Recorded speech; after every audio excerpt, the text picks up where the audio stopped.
Hi, welcome back.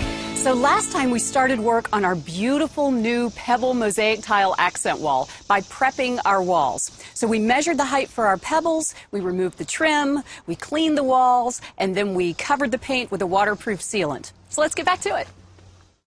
All right, let's take a look at the tools and materials that we'll be using. We've got scissors to cut our pebble mosaic tiles. We have pre-mixed thin set along with a notch trowel.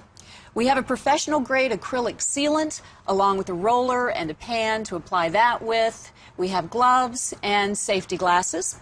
To grout our pebbles, we have pre-mixed grout and a rubber grout float.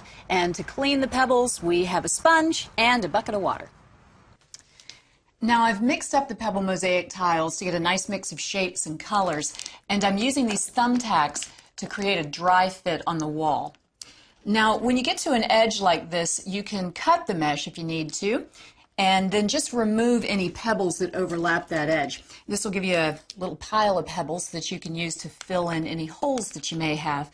This is useful at the edges or anywhere that the mosaic tiles don't interlock well. All right, we're ready to apply some thin set.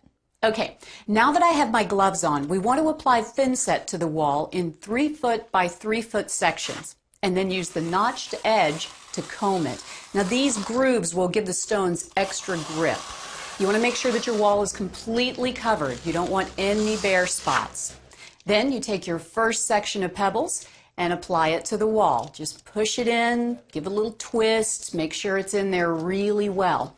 Now, I find that it helps to use my dry rubber grout float, sort of tap the pebbles in. I'm going to start at the corner to make sure I have nice clean edges and work in a 3 by 3 section at a time. Now this is going to take a while, but just take your time and make sure that the pebbles are in there really well.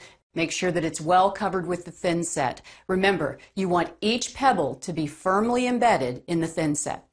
All right, we have finished our first step. Now we've still got a ways to go, but it is already looking fantastic. Now before we grout our pebbles, we'll need to add a coat of sealant. All right, so you want to mix up your sealant, and then using either a roller or a brush, I'm going to use a roller, you want to apply the sealant to just the surface of the pebbles. You want to try to keep the edges dry so that the grout will have something to stick to.